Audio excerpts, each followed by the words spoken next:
ஹல்லேலூயா. கிருபை நிறைந்த இயேசுவின் நாமத்தினால உங்களுக்கு என் அன்பின் வாழ்த்துக்கள். வல்லமையுடையவர் மகிமையானது எனக்கு செய்தார் என்று சொல்லி அன்றைக்கு மரியாள் சொன்னது போல இந்த நாளிலும் கூட கர்த்தருடைய வசனத்தை அவர் அனுப்பி உங்களுக்கு மகிமையான காரியத்தை அவர் செய்வார். எல்லாரும் கூட தேவனை நோக்கி நான் பார்ப்போமா? மெய்யாகவே மேசையாவுமே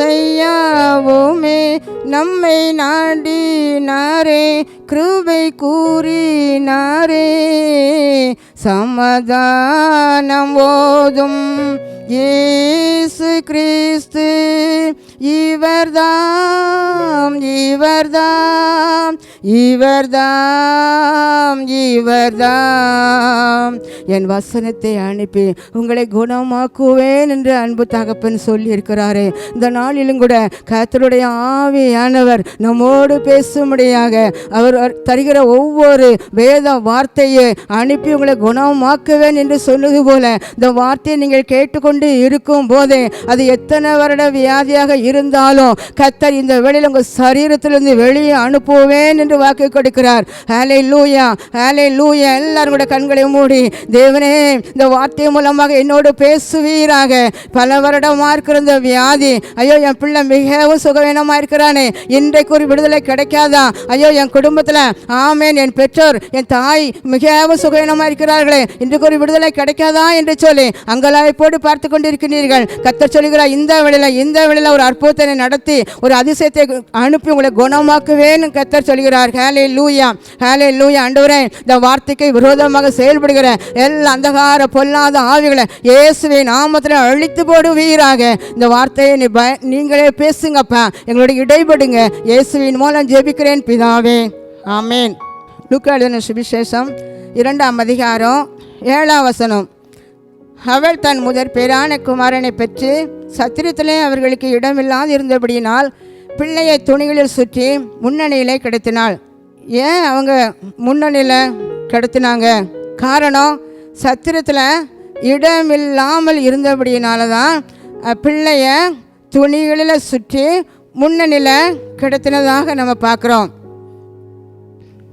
யோசேப்பும் மரியாளும் குடி மதிப்பு எழுதப்படும்படிக்கு கலிலியா நாட்டில் உள்ள அங்கே பெத்லெகேம் என்னும் தாவீதின் ஊருக்கு போயிருந்த போது அங்கே மரியாளுக்கு பிரசவ வலி ஏற்பட்டதுனால அருகில் இருந்த சத்திரத்தில் போய் அவங்க என்ன செய்தாங்க? இடம் கேட்டாங்க. அங்கே சத்திர உரிமையாளர் என்ன சொன்னார் அப்படின்னா, இங்கே எல்லாமே ஹவுஸ்ஃபுல் ஆகிட்டு இடம் இல்லை, அதனால் நீங்கள் சத்திரத்திற்கு வெளியே ஒரு மாட்டு தொழுவம் இருக்கிறது, அதில் வேணால் நீங்கள் என்ன செஞ்சுக்கோங்க, போய் நீங்கள் இருந்துக்கோங்க அப்படின்னு அவர் சொல்கிறாரு. பாருங்கள், அந்த நேரம் மிக ஒரு முக்கியமான நேரம். 2 பேருமே எங்கேயாவது ஒரு அடைக்கலம் கிடைக்காதா, ஒரு சின்ன இடம் கிடைக்காதா அப்படி சொல்லி ஏங்கி கொண்டு இருந்தபடினால அந்த மாட்டு தொழுவத்தில் போய் என்ன செய்தாங்க? அங்கே போய் இருந்தாங்க. அந்த வேளையிலும் கூட அந்த மரியாளுக்கு அங்கே பிரசவம் ஏற்பட்டதுனால அந்த குழந்தை பிறந்தது. குழந்தைய என்ன செய்தாங்க? அவங்க அதை அப்படியே துணிகளில் சுற்றி அந்த முன்னணியில் கிடத்தினதாக அந்த வேத வசனத்தில் நம்ம பார்த்து அறிகிறோம். பாருங்கள், சத்திரக்காரன் என்ன சொன்னார்னா, இங்கே இடம் இல்லை. அவர் நினச்சிருந்தா இவங்களுக்கு இடம் கொடுக்கணும், இவங்க இருக்கிற பிரச்சனை மிகவும் முக்கியமானது, இவங்களுக்கு எப்படியாவது தாய்க்கு இடம் கொடுக்கணும் அப்படின்னு நினச்சிருந்தா அங்கே இருக்கிற யாரையாவது ஒருவரை வெளியே அனுப்பி அந்த சத்திரத்தில் இடம் கொடுத்துருக்கலாம். ஆனால் அந்த சத்திரக்காரன் அப்படி சொல்லாதபடிக்கு அவங்கள என்ன செஞ்சுட்டாங்க? நீங்கள் வெளியில் இருந்துக்கோங்க அப்படி சொன்னாங்க. அதனால தான் அந்த பிள்ளையை என்ன செய்தாங்க? துணிகளை சுற்றி அங்கே முன்னணியில் கிடத்தினாங்க. அருமையானவர்களே, இன்றைக்கும் நீங்களும் கூட உங்கள் இருதயமாக சத்திரத்துக்குள்ள ஆண்டவர் இடம் கேட்கும்போது நீங்கள் கொடுத்தீங்களா, அல்லது சத்திரக்காரனை போல நீங்கள் என்ன செஞ்சிட்டீங்க? வெளியே வச்சிங்களா? நீங்கள் இடம் கொடுக்கணும். கர்த்தருக்கு ஒரு இடத்தை நீங்கள் என்ன செய்யணும்? ஆயத்தப்படுத்த வேண்டும். எப்படி ஆயத்தப்படுத்த வேண்டும்? என் இருதயமே நிரம்பிதான் இருக்குது, எல்லா இடமும் அங்கே நிரம்பிச்சு, ஒரு இடம் கூட அங்கே என்ன செய்யல, அங்கே பாக்கி இல்லை அப்படின்னு நீங்கள் என்ன செய்யலாம்? நீங்கள் சொல்லலாம். ஆனால் இன்றைக்கு கர்த்தர் உங்களை பார்த்து சொல்லுகிறாரு, உங்கள் இருதயம் தான் இன்றைக்கி முக்கியமானது. இருதயமே திருக்குள்ளதும் மகா கேடுள்ளதுமா இருக்கிறது. இருதயத்தை அப்படியே பார்த்தோம்னா இருதயம் எப்படி இருக்கிறதா? கேடுள்ளதாக இருக்கிறது. அன்றைக்கு நோவா காலத்து மக்களை பார்த்து ஆண்டவர் சொன்னார், இந்த மனுஷனை உண்டாக்கினேன், ஆனால் இருதயத்தின் எண்ணங்கள் எல்லாம் மிகவும் பொல்லாப்பாக இருக்கிறது, அதனால் நான் மிகுந்த மனஸ்தாபப்படுகிறேன் என்று இந்த மக்களை பார்த்து சொன்னார். அப்போ இருதயம் தான் இன்னைக்கு திருக்குள்ளதான் இருக்கிறதுன்னு வேதமும் சொல்லுகிறது. பாருங்க, உங்கள் இருதயத்துக்குள்ள இருதயமாக சத்திரத்துக்குள்ள இயேசுக்கு இடமில்லை என்றால் கண்டிப்பாக உங்களால் கொடுக்க முடியும். எப்படி கொடுக்க முடியும்? இருதயத்துக்குள்ள இருக்கிற வேண்டாத உறவுகள் என்னென்ன யாருக்கெல்லாம் நீங்க இடம் கொடுத்துருக்கீங்களோ அதெல்லாம் நீங்க என்ன செய்யணுமா? வெளியே அனுப்பணும். நீங்க வெளியே தேவையில்லாத காரியத்தை உள்ள அடைச்சி வச்சிருக்கீங்க, அதை அப்படியே நீங்க வெளியே அனுப்பிட்டு தேவையில்லாத நபரை அந்த உறவை நீங்க வெளியே அனுப்பிட்டு கர்த்தருக்கு நீங்க இடம் கொடுத்து பாருங்க. கர்த்தரை தேடுகிறவர்களுக்கும் ஒரு குறைவும் வராது அப்படின்னு வேதம் சொல்லியிருக்கிறது. பாங்க, உங்க இருதயத்தில் இயேசுவுக்கு இடம் கொடுங்க. சின்ன இருதயத்துக்குள்ள நீங்க பெரிய இயேசுவுக்கு இடம் கொடுக்கும் போது உங்க வாழ்க்கையில பெரிய பெரிய காரியத்தை நான் செய்து தருவேன் என்று கர்த்தர் வாக்கு கொடுக்கிறார். இந்த சத்திரக்காரனுக்கு மட்டும் இந்த பிறந்த குழந்தை யாருன்னு தெரிஞ்சிருந்தா அங்க சத்திரத்துக்குள்ள இருக்கிற எல்லாரையுமே வெளியே அனுப்பிட்டு இந்த இயேசுக்கு மட்டும் அவர் இடம் கொடுத்திருப்பாரு. காரணம், இந்த இயேசு யார் என்று என்ன சொல்ல அவருக்கு தெரியல, இயேசுவை பற்றி அவர் அறியல. அதனால தான் அந்த இயேசுக்கு அவர் இடம் கொடுக்க அவர் மறுத்து விட்டார். இயேசு என்றால் என்ன விலை அப்படின்னு சொல்லி கேட்கக்கூடிய எத்தனையோ பேர் இருக்கிறதுனால இன்றைக்கு உங்க மேலே என் மேலே விழுந்த கடமை என்ன அப்படின்னு சொன்னா, இயேசுவை பற்றி நம்ம என்ன வச்சணும்? எல்லாருக்கும் சொல்ல வேண்டும். இயேசுவை பற்றி தெரியாத இடத்துல இந்த இயேசு யார், அது எதற்காக அந்த பூமிக்கு வந்தார், அவர் எப்படிப்பட்டவர் என்று சொல்லி நீங்க தெரியாத ஜனங்களுக்கு இயேசுவை பற்றி நீங்க என்ன செய்யணும்? சொல்ல வேண்டும். இந்த கிறிஸ்துமஸ் நாட்களிலும் கூட ஒரு தீர்மானம் எடுக்க வேண்டும். இத்தனை ஆண்டும் கூட நான் இப்படிப்பட்ட ஒரு வேலையை நான் செய்யலை, ஆனால் இனி நான் உங்களை பற்றி அநேகருக்கு சொல்லுவேன் என்று சொல்லி நீங்க ஒப்பு கொடுக்க வேண்டும். அது மட்டுமல்ல, உங்க இருதயத்துக்குள்ள எந்த வேண்டாத காரியத்துக்கெல்லாம் இடம் கொடுத்து நிறைச்சி வச்சிருக்கீங்களோ அந்த கர்த்தருக்கு பிரியமில்லாததெல்லாம் நீங்க வெளியே அனுப்ப வேண்டும். வெளியே அனுப்பிட்டு உங்க வாழ்க்கையில இயேசுவுக்கு இடம் கொடுக்கும் போது உங்க வாழ்க்கை என்ன செய்யுமா? பூத்து குலுங்கும். அங்க பெத்லகேத்துல போய் கிட்ட போய் அந்த சத்திரத்துல போய் கேட்டாங்க. இன்னைக்கு அதே போல கர்த்தர் உங்களை பார்த்து சொல்றாரு, உன் இருதயத்துக்குள்ள எனக்கு இடம் தருவியா? அன்னைக்கு பெத்லகேம் ஊரோரத்துல போய் சத்திரத்துல போய் கேட்டது போல உங்க சத்திரமாக இருதயத்துக்கு கிட்ட நின்று அன்று உங்களை பார்த்து சொல்றார், என் அன்பு மகனே அன்பு மகளே, உன் இருதயத்துக்குள்ள எனக்கு இடம்தான். பெத்லகேம் ஊரோரம் சத்திரத்தை நாடி, பெத்லகேம் ஊரோரம் சத்திரத்தை நாடி, கர்த்தன் இயேசு பாலனுக்கு துத்தியங்கள் பாடி, பக்தியுடன் இத்தினவ ஓடி. பாருங்க, பெத்லகேம் ஊரோரம் சத்திரத்தில் கேட்டது போல உங்க இருதயத்துக்குள்ள உங்க பக்கத்தில் ஆண்டவர் கேட்கிறாரு, என் அன்பு மகனே என் அன்பு மகளே, உன் இருதயமாக சத்திரத்துக்குள்ள எனக்கு ஒரு இடம் தேவை என்று சொல்கிறார். எல்லாரும் ஒப்பு கொடுப்போமா? ஆண்டவரே, இதுவரைக்கும் கூட உங்களுக்கு நான் இடம் கொடுக்காதபடி இருந்தேன், இன்றைக்கு என் இருதயத்துக்குள்ள உங்களுக்கு வேண்டாதெல்லாம் வெளியே அனுப்பிட்டு உங்களுக்கு நான் இடம் கொடுக்கேன். ஹல்லேலூயா. இரண்டாவது பார்க்கும்போது பாருங்க, ஒரு சாதாரண ஒரு ஆசீர்வாதம் தான். சில நேரங்களில் நம்ம வாழ்க்கையில் எதிர்பார்த்த ஆசீர்வாதம் நமக்கு கிடைக்காது. அப்போ நம்ம சோர்ந்து போய் விடுவோம். நமக்கு தற்சமயத்தில் ஏதோ ஒன்று ஆண்டவர் நமக்கு கொடுக்குறாரு. இப்போதைக்கு நீ இந்த ஆசீர்வாதத்தை நீ வச்சுக்கோ, அதை வச்சு நீ என்ன செய்யணும்? நம்ம சந்தோஷமாக ஏற்றுக்கொள்ளணும். அது என் குடும்பத்துக்கு ஏற்றது கிடையாது, என் மகனுடைய படிப்புக்கு எங்கள் அந்தஸ்துக்கு இது ஏற்றது கிடையாது அப்படின்னு சொல்லி நீங்கள் நினைக்கக்கூடாது. அதை வச்சு முறுமுறுக்க கூடாது. கர்த்தர் ஏதோ உங்களுக்கு ஒரு சாதாரண ஒரு ஆசீர்வாதத்தை தந்தா அதை நீங்கள் என்ன செஞ்சுக்கிடணும்? நீங்கள் வாங்கி சந்தோஷமாக என்ன செய்யணுமா? இருந்துக்கிடணும். இங்கே சத்திரத்தில் பாருங்க, இந்த மரியாளும் யோசேப்புக்கும் எங்கே தான் இடம் கொடுத்தாங்க? சாதாரண ஒரு எளிய இடம், ஒரு மாட்டு தொழுவம் தான். இந்த மாட்டு தொழுவத்தில் போய் நம்ம இருக்கக்கூடாதுன்னு அவங்க நினைக்கல. பாருங்க, யாரும் அவங்கள பார்த்தா அந்த பிள்ளைய அந்த முன்னணியில் சுற்றி வச்சிருக்கிறத மற்றவங்க போய் பார்த்தா இதுவா அப்படின்னு சொல்லுவாங்க. பாருங்க, அப்படிப்பட்ட ஒரு இடம் தான் அவங்களுக்கு என்னச்சுது கிடைச்சிது. அதுலேயும் போய் அவங்க என்னச்சுதாங்க, அவங்க மற்றவங்க நம்மளை ஏளனமாக பார்ப்பாங்களோ, எதுவும் நினைப்பாங்களோ அப்படிலாம் நினைக்கல. அதை மனப்பூர்வமாக ஏற்றுக்கொண்டாங்க. பாருங்கள், ஏதாவது கிடைச்சது, நமக்கு கிடைச்சத அது ஒரு பெருசு, அது ஒரு ஆசீர்வாதம், கடவுளை கிருபை அப்படின்னு சொல்லி அவங்க என்னச்சுதாங்க இருந்தாங்க. கொஞ்ச நேரத்தில் அங்கே என்ன நடந்தது தெரியுமா? வாய்ப்பே இல்லாத இடம் தான். மத்தேயு எழுதின சுவிசேஷம் 2ஆம் அதிகாரம் 11ஆம் வசனத்தில் என்ன சொல்லியிருக்குன்னா, அங்கே அவர்கள் அந்த வீட்டுக்குள்ளே பிரவேசித்து பிள்ளையையும் அதன் தாயாகிய மரியாளையும் கண்டு சாஷ்டாங்கமாய் விழுந்து அதை பணிந்து கொண்டு தங்கள் பொக்கிஷங்களை திறந்து பொன்னையும் தூப வர்க்கத்தையும் வெள்ளை போலத்தையும் அதற்கு காணிக்கையாக கொடுத்தாங்க. அவங்க வந்து பார்க்குறாங்க, சாஸ்திரிகள் வந்து கிழக்கில் இருக்கிற அந்த நட்சத்திரத்தை பார்க்குறாங்க. இது ஏதோ யூதருக்கு ராஜா பிறந்திருக்கிறார் என்று சொல்லி அந்த நட்சத்திரம் வழிகாட்டிச்சு. இவங்க வந்தாங்க. வந்து பார்க்கும்போது இவங்க வந்து முன்னணியில் தான் இருக்காங்கன்னு சொல்லிட்டு அவங்க பார்க்காம போகலை. அந்த முன்னணியில் வாய்ப்பே இல்லாத ஒரு இடம்தான். ஆமென், மிகுந்த எளிய இடம்தான். அங்கே போய் அந்த சாஸ்திரிகள் ஞானிகள் எல்லாரும் அந்த பிள்ளையை அப்படியே சாஷ்டாங்கமாய் விடுறாங்க. அவங்க பணிந்து குனிந்து வணங்குகிறாங்க. அது மட்டும் இல்லை, அவங்களுக்கு திரளான அவங்க வெள்ளை போல நிறைய காணிக்க பரிசை கொண்டு வந்து அங்கே வந்து கொடுத்தாங்க. அருமையானவர்களை, இன்றைக்கு கூட ஒரு சாதாரண வீட்டில் தான் நான் இருக்கிறேன், ஒரு சாதாரண ஒரு சின்ன வீடு தான் அப்படி சொல்லி நீங்கள் கலங்காதீங்க. கர்த்தர் உங்களுக்கு தந்ததெல்லாம் மன ரம்மியமாக சந்தோஷமாக இருக்கும்போது அந்த சாதாரண காரியம்தான் உங்களுக்கு அசாதாரணமான ஒரு ஆசீர்வாதத்தை கொண்டு வரும். அசாதாரணமான ஒரு ஆசீர்வாதத்தை உங்கள் வாழ்க்கையில கர்த்தர் தந்து உங்களை நிறைப்பதற்கு முன்னதாக ஒரு சாதாரண ஒரு ஆசீர்வாதம் உங்களுக்கு வருகிறது. நியாயாதிபதி புஸ்தகத்தை நம்ம 6ஆம் அதிகாரத்தை எடுத்து பார்த்தோம்னா அங்கே அந்த கிதியோன் சொல்கிறாரு, நீ உன்னை கொண்டு நான் இந்த இஸ்ரவேல் ஜனங்களை மீதியானியர் கையிலேருந்து விடுவிப்பேன், ரட்சிப்பேன் அப்படி சொல்லும்போது அந்த கிதியோன் என்ன சொன்னார்? நியாயாதிபதிகள் 6ஆம் அதிகாரம் 15 இதோ மனோசேயில் என் குடும்பம் மிகவும் எளியது, என் தகப்பன் வீட்டில் நான் எல்லாரிலும் சிறியவன், அப்படி மிக உன்னை எளியவன் சிறியவன் அப்படிலாம் சொல்கிறாரு. அவனை கொண்டு தான் கர்த்தர் என்ன செய்தாரா? பெரிய காரியம் செய்தார். ஹல்லேலூயா. நீங்களும் கூட நான் ஒரு எளிய குடும்பத்தில் தான் இருக்கேன், எனக்கு ஒரு நாலேஜ் கூட இல்லை, என் குடும்பம் மிகவும் எளியது, நான் எல்லாரிலும் சிறியவன் என்று சொல்லி நீங்கள் நினைத்து கொண்டு இருக்கீங்க.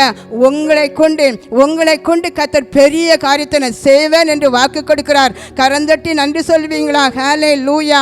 ஒரு சாதாரணமான ஒரு வாழ்க்கை நீங்கள் வாழ்ந்து கொண்டு இருக்கலாம். நான் எதிர்பார்த்தது போல நினைச்சது போல எனக்கு ஒரு நல்ல கணவன் கிடைக்கல, நான் எதிர்பார்த்தது போல நல்ல ஒரு மனைவி கிடைக்கல, நான் எதிர்பார்த்தது போல எனக்கு குழந்தைகள் கிடைக்கல அப்படி சொல்லி நீங்கள் முறுமுறுக்க கூடாது.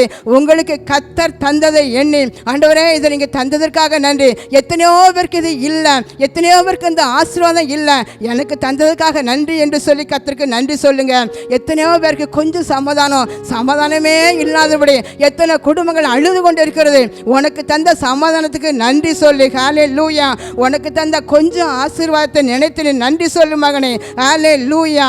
நிறைய ஆசீர்வாதம் இல்லையே என்று சொல்லி நீ கலங்காத. கர்த்தர் சொல்கிறார், உனக்கு தந்த கொஞ்சம் ஆசீர்வாதம் தான் உனக்கு பெரிய ஆசீர்வாதத்தை கொண்டு வரும். ஹல்லேலூயா. ஹல்லேலூயா. Thank you Jesus. நன்றி அப்பா. உனக்கு தந்திருக்கிற இந்த ஆசீர்வாதம், உனக்கு தந்த இந்த வேலை எத்தனையோ பேருக்கு கிடைக்காத வேலை தான். ஆனால் இந்த வேலையில் நான் இருக்கேனே, நீ எவ்வளோ படிச்சிருக்கேன், இந்த சின்ன வேலையை எனக்கு தந்திருக்கீங்களே ஆண்டவரே நீ கேட்டுக்கொண்டு இருக்கிறாய். கர்த்தர் சொல்கிறார், இந்த சின்ன வேலையிலிருந்து தான் நான் உன்னை உயர்த்துவேன் என்று சொல்கிறார். ஹல்லேலூயா. கரந்தட்டி கர்த்தருக்கு நன்றி சொல்வீங்களா? ஹல்லேலூயா. ஆமென். நன்றி. சாதாரணமாக தந்திருக்கிறது நீ திருப்தியாக இருக்கும்போது நீ இது வரைக்கும் கண்டிராத மகத்துவமான கிரியைகளை உன் கண்ணால் இந்த மாதம் நீங்கள் பார்க்க போகிறீங்க. தேவன் செய்கிற மகத்துவமான கிரியைகள், தேவன் செய்கிற மகத்துவமான காரியங்களை நீங்கள் கண்டு நன்றி சொல்ல போகிறீங்க. கரந்தட்டி கர்த்தருக்கு நன்றி சொல்வீங்களா? கொஞ்ச நேரம் தான் பாருங்கள், அந்த மாட்டு தொழுவத்தில் அவங்க கொஞ்ச நேரம் தான் இருந்தாங்க. ஹல்லேலூயா. அதற்கு பிறகு அவங்களுக்கு எவ்வளோ பெரிய தேடி வந்தாங்க. அப்படி தான் கர்த்தர் உங்களையும் கூட இன்றைக்கு இருக்கிற நிலைமையிலிருந்து பல மடங்கு அசாதாரணமான காரியத்தை நான் உங்களுக்கு செய்து நான் உங்களை என்ன செய்வேன், நான் மகிமைப்படுத்துவேன் என்று கர்த்தர் வாக்கு கொடுக்கிறார். ஹல்லேலூயா. அவர் சிங்காசனத்தில் இருக்க வேண்டிய கர்த்தர், சிங்காசனத்தில் வீற்றிருக்கிற ஒரு கர்த்தர் ஒரு மாட்டு முன்னணியில் தான் அவர் என்னச்சுதார், அங்கே முன்னணியில் கிடைத்திருந்ததாக பார்க்குறோம். ஹல்லேலூயா. மூன்றாவதாக நம்ம பார்க்கும்போது பாருங்கள், உங்களை உயர்த்துவதற்கு முன்பாக கர்த்தர் உங்களை தாழ்த்துவார். எல்லா நாமத்துக்கும் மேலான நாமம்தான் அவருடைய நாமம். இந்த வானிலும் பூவிலும் மேலான நாமம் வானாதி வானவர் இயேசுவின் நாமம் அப்படி சொல்லி நம்ம நினச்சி தான் பாடலாம் பாடுகிறோம். அந்த எல்லா நாமத்துக்கு மேலான நாமம் உடையவர் தான் பாருங்கள். அங்கே எங்கே இருந்தாராம்? ஒரு மாட்டு தொழுவத்தில் ஒரு முன்னணியில் தான் அவர் நினச்சாராம் அங்கே படுக்க வைத்திருந்தாங்க. அது கொஞ்ச நேரம் தான் பாருங்க. உங்கள் வாழ்க்கையிலையும் நீங்கள் இப்போ தாழ்த்தப்பட்டு இருக்கின்றீர்களோ, தாழ்மையாக இருக்கின்றீர்களோ, நீங்கள் கவலைப்படாதுங்க. அது ஒரு தற்காலிக மனதான். ஆனால் ஆண்டவர் உங்களுக்கு அவங்களை ஆசீர்வதிப்பார் பாருங்க. அதுதான் உங்களுக்கு நிரந்தரமானது. இந்த முன்னணை இந்த இயேசுவுக்கு தற்காலிகமானதுதான். கொஞ்ச நேரம் தான் அதில் நினைச்சுதாங்க அந்த முன்னணியில் அங்கே இருந்ததாக நம்ம பார்க்குறோம். அங்கே கொஞ்ச நேரத்தில் யார் வந்தா? ஞானிகள் தேடி வந்து வணங்கினாங்க, பணிந்து பரிசு கொடுத்தாங்க. கொஞ்ச நேரத்தில் தேசு பிறந்ததை வானத்திலிருந்து தூதர்கள் இறங்கி வந்து எல்லா இடமும் மேய்ப்பர்கள் மத்தியில் எல்லா இடமும் கூட அந்த செய்தியை இறங்கி மேய்ப்பர்கள் அறிவிக்காங்க. ஹல்லேலூயா. லூக்கா சுவிசேஷம் 2ஆம் அதிகாரத்தில் பார்க்கும்போது அந்த மேய்ப்பர்களுக்கு இந்த இயேசு பிறந்த செய்தியை அவங்க சொல்கிறாங்க. அந்த மேய்ப்பர்கள் நிற்கும்போது அவர்களை சுற்றிலுமாக ஒரு மகிமை என்னச்சுதான் இறங்கி பிரகாசித்ததாம். தேவதூதன் அவர்களை நோக்கி சொல்கிறாரு, பயப்படாதுங்க, எல்லா ஜனத்துக்கும் மிகுந்த சந்தோஷத்தை உண்டாக்கும் ஒரு நல்ல செய்தி தான் நான் உங்களுக்கு என்னச்சுறேன், நான் சொல்ல வந்திருக்கேன். அது என்ன செய்தினா, இன்று கர்த்தராகிய கிறிஸ்து என்ற ரட்சகர் உங்களுக்கு தாவீதின் ஊரில் என்ன செஞ்சிருக்கிறாராம், பிறந்திருக்கிறார் அப்படின்னு சொன்னாங்க. இதை கேட்ட மேய்ப்பர்கள் சும்மா இருக்கல, மந்தையெல்லாம் ஒரு இடத்துல வச்சுட்டு அந்த 2:16 சொல்லியிருக்கிறது, தீவிரமாக அந்த பிள்ளையை பார்த்து அங்கே நடந்த சங்கதி எல்லாம் அந்த மரியாள் யோசேப்பிட்ட நினைச்சுதாங்க சொல்கிறாங்க. ஹல்லேலூயா, ஹல்லேலூயா. கொஞ்ச நேரம் தான் உங்களுக்கு தாழ்வு, கொஞ்ச நேரம் தான் உங்கள் வாழ்க்கையில் தாழ்வு. இந்த தாழ்வை எண்ணி இப்படிப்பட்ட ஒரு தாழ்வில் நான் வாழ்ந்து கொண்டு இருக்கிறேனே என்று சொல்லி நீங்கள் மனம் தளர்ந்து சோர்ந்து போக தேவையில்லை. ஆமே, அது சீக்கிரத்தில் நீங்கிவிடும். லேசான உபத்திரவம் கொஞ்ச நேரம் பாருங்க. சிங்காசனத்தில் வீற்றிருக்கிற தேவன் ஒரு தாழ்மையான இடத்துல தான் அங்கே என்ன செஞ்சாங்க, படுக்க வச்சிருந்தாங்க. அது நிரந்தரமே இல்லை, அது தற்காலிகமானதான்.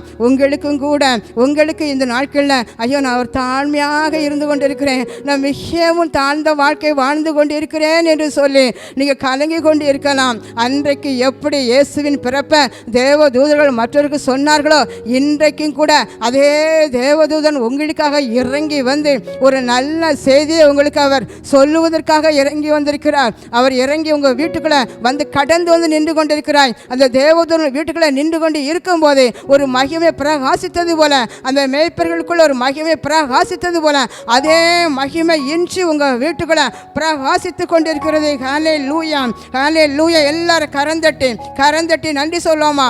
தேவதூதனை கர்த்தர் உங்களுக்காக நான் அனுப்பி இருக்கிறேன் என்று கர்த்தர் உங்களுக்கு வாக்கு கொடுக்கிறார். ஹல்லேலூயா, ஹல்லேலூயா. ஆமே. இந்த சத்திரக்காரன் இதெல்லாம் கூட பார்த்து கொண்டே இருந்தாராம். ஞானிகள் வாராங்க, மேய்ப்பர்கள் வாராங்க, பரிசுகளை கொடுக்குறாங்க. இந்த பிள்ளைக்கு நம்ம இடம் இல்லைன்னு சொல்லிட்டோமே அப்படின்னு சொல்லி அவர் அப்படி நினைச்சிருப்பாரு, பார்த்து கொண்டே இருந்திருப்பாரு. இது எனக்கு முதலே தெரிஞ்சிருந்தா நான் என்ன செஞ்சிருவேன், நான் இந்த இயேசுக்கு இடம் கொடுத்துருப்பேனே அப்படி சொல்லி எல்லா தருணத்தையும் இழந்து விட்டேனே என்று சொல்லி கூட அவர் வருந்தி இருப்பார். அருமையானவர்களை, இன்று கூட அந்த சத்திரக்காரன் இயேசு யார் என்று தெரியாதபடி இடம் கொடுக்கல. ஆனால் உங்களுக்கு நன்றாக தெரியும் இயேசு யார், அவர் எப்படிப்பட்டவர் என்று சொல்லி நன்றாக தெரியும். உங்கள் இருதயமாக சத்திரத்துக்குள்ள இயேசுக்கு நீங்கள் இடம் கொடுக்கணும். இடம் கொடுக்காதபடி எத்தனையோ பெயர் கிறிஸ்தவங்களாக இருந்து கிறிஸ்துமஸ் பண்டிகையை கொண்டாடினீங்க.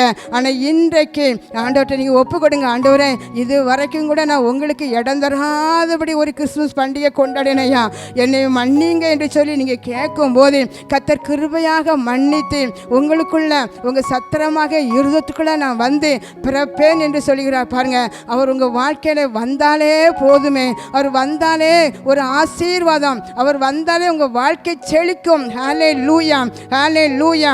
வெளிப்படுத்தல் 3ஆம் அதிகாரம் 20 சொல்லியிருக்கிறது, இதோ வாசற்படியிலே நின்று நான் தட்டுகிறேன், ஒருவன் என் சத்தத்தை கேட்டு கதவை திறந்தால் அவனிடத்தில் நான் பிரவேசித்து அவன் அவனோட நான் போஜனம் பண்ணுவேன், அவனும் என்னோட போஜனம் பண்ணுவான் என்று சொல்லியிருக்கிறது. அருமையானவர்களே, கர்த்தர் கதவை தட்டி கொண்டே இருக்கிறேன் என்று சொல்கிறார். இருதயமாக கதவை திறந்து, இயேசுவே என் உள்ளத்துக்கெல்லாம் வாங்க, என் உள்ளத்துக்கெல்லாம் வாங்க, நான் உங்களுக்கு இடம் கொடுக்கிறேன் என்று சொல்லி ஆமென் இடத்தை கதவை திறந்து கொடுப்பீங்களாம். திறந்து கொடுக்கும்போது என்ன நடக்கும்னு, உலக பிரகாரமான ஒரு செல்வந்தர், அநேக உயர்ந்த நிலையில் இருக்கிறவங்க தனக்கு வேலையாட்களை தான் கூட உட்கார வைக்க மாட்டாங்க. ஆனால் இன்றைக்கு தன் தகப்பன் உன்னத தேவன், இந்த வானத்துக்கும் பூமிக்கு சொந்தக்காரராகி இயேசு சொல்கிறாரு, நீங்கள் கதவை திறந்துட்டா போதும், நான் கூடவே இருப்பேன், உங்கள் பக்கத்தில் இருந்து நான் உங்களோட போஜனம் பண்ணுவேன், நீங்களும் என் கூட சேர்ந்து என்ன செய்வீங்க, போஜனம் பண்ணுவீங்க என்று சொல்கிறார். ஹல்லேலூயா, ஹல்லேலூயா, ஆமென். அவர் இல்லாத வாழ்க்கையே இல்லை ஆண்டவரே. இது வரைக்கும் கூட நீங்கள் இல்லாமல் தான் ஒரு வாழ்க்கையை வாழ்ந்து கொண்டிருந்தேன். என் இருதயத்துக்குள்ள உங்களுக்கு ஒரு இடம் தராதபடி ஏதேதோ வேண்டாத காரியங்கள், வேண்டாத விஷயங்களுக்கெல்லாம், வேண்டாத நபர்களுக்கெல்லாம் நான் இடத்தை கொடுத்துருந்தேன். இன்றைக்கி என்ன மன்னிங்கப்பா, என்னை மன்னிங்க, நான் உங்களுக்கு இடம் தரேன்ப்பா, என் இருதயத்தில் கடந்து வாங்க, என் வீட்டுக்குள்ளே நீங்கள் கடந்து வாங்க என்று சொல்லி கேட்பீங்களா? கர்த்தர் உங்கள் இருதயத்துக்குள்ளே வந்து ஆமென் உங்களை அருமையாக வாழ வைத்து நான் அழகி பார்ப்பேன் என்று கர்த்தர் உங்களுக்கு வாக்கு எடுக்கிறார். ஹல்லேலூயா. அவர் வந்தாலே அவர் உங்கள் வீட்டுக்குள்ளே இருக்கிற எல்லா குறைவும் நிறைவான இயேசு உங்கள் வீட்டுக்குள்ளே வந்தாலே போகும், உங்கள் இருதயத்துக்குள்ளே வந்தாலே போதும், எல்லா குறைவுகளும் மறைந்து போகும். உங்கள் வியாதி எத்தனை வருட வியாதியாக இருந்தாலும் ஆமென் இப்பொழுது நீங்கள் ஒப்பு கொடுக்கும்போது எல்லா வியாதியும் உங்கள்கிட்ட வெளியேறி கொண்டிருக்கிறது. Thank you Jesus. Hallelujah, hallelujah. அழிவுக்கு நேராக, அழிவின் குழிக்கு நேராக போய்கொண்டிருக்கிற உங்களை கர்த்தர் கரத்தை பிடித்து, என் மகனே நீ அங்கு செல்லாதே, தேங்க்யூ ஜீசஸ், நீ என் பக்கத்தில் வா, என் பக்கத்தில் வா, நீ என் கிட்ட வா, உன் இருத்தில் எனக்கு இடம் தருவேன் ஒரு வார்த்தை சொல்லி இப்போதே உன் வாழ்க்கையில் ஒரு பெரிய மாற்றத்தை நான் தருவேன் என்று சொல்கிறார். எதெல்லாம் உன் இருதயத்தில் தேவையில்லாதது இருக்குதோ இப்பொழுதே நீ அதை புறக்கணித்து விடு, இப்போதே அதை வெளியே அனுப்பி. Thank you Jesus. Hallelujah, amen. அப்படி நீ செய்யும்போது உன் வாழ்க்கையில் பெரிய பெரிய காரியத்தை செய்வேன். அன்றைக்கு ஒரு முன்னையில் பிறந்த இயேசுவை தேடி ஞானிகள் போனது போல உன்னை தேடி அநேக செல்வந்தர்கள் வருவார்கள், அநேக ராஜாக்கள் வருவார்கள். ஹல்லேலூயா. எல்லாரும் கண்களை மூடுவோமா? Thank you Jesus, thank you Jesus. நன்றி அப்பா. இந்த வேளையிலும் கூட இது வரைக்கும் கூட என் இருதயமாக சத்திரத்தில் நான் இடம் தரலாண்டவரே, உங்களை யாருன்னு தெரிஞ்ச போகிறோம் கூட நான் உங்களுக்கு இடம் தராதபடி கிறிஸ்துமஸ் பண்டிகை கொண்டாடினேன் ஆண்டவரே. இந்த நாள் என்னை மன்னிப்பீராக, என்னை மன்னிப்பீராக. இப்போதே நான் இடம் தருகிறேன் என்று ஒப்புக்கொடுங்க. இயேசு என்றால் என்ன விலை என்று கேட்கக்கூடிய ஜனங்கள் மிகுதியாக வாழ்ந்து கொண்டு இருக்காங்களே ஆண்டவரே, அவங்களுக்கு நான் உங்களை பற்றி சொல்லணுமே ஆண்டவரே. என் ஆவின் கட்டுகளை அவிழ்த்து போடுவீராக, என் ஆவின் கட்டுகளை அவிழ்த்து போடுவீராக ஆண்டவரே. தேவ ஆவியானவர் இப்போது உங்களோடு கூட இடைப்பட்டிருக்கிறார். Thank you Jesus. நன்றி, நன்றி, நன்றி அப்பா. ஊரி சால ராம சோரிக்கவாம். ஹல்லேலூயா. அன்பு மகனே, உன் இருதயத்துக்குள்ள இருக்கிற பாவ உணர்வு இப்போதே அது வெளியேறி கொண்டிருக்கிறது.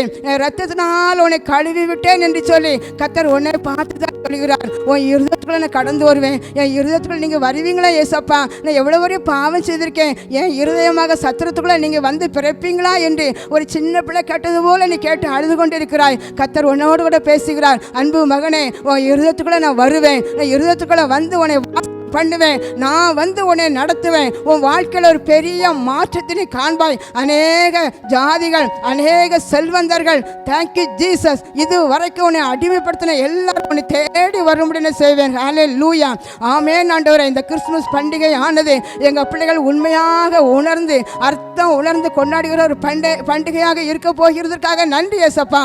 ஒவ்வொரு வீட்டுக்குள்ள தேவ ஆவியினர் கடந்து போங்க.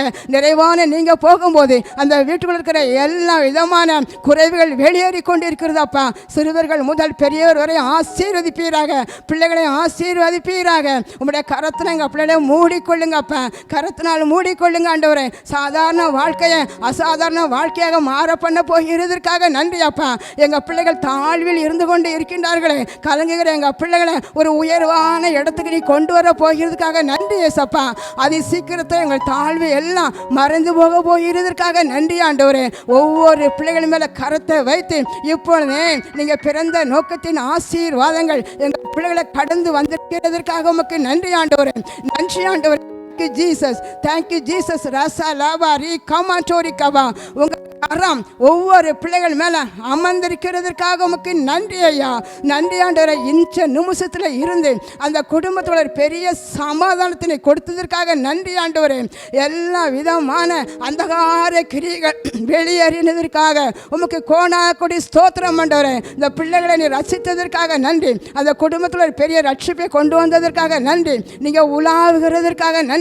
அப்பத்தின் தண்ணீரை ஆசீர்வதிப்பேன் என்று சொன்னேன். எங்கள் பிள்ளைகள் அப்பத்தின் தண்ணீரை ஆசீர்வதிப்பீராக.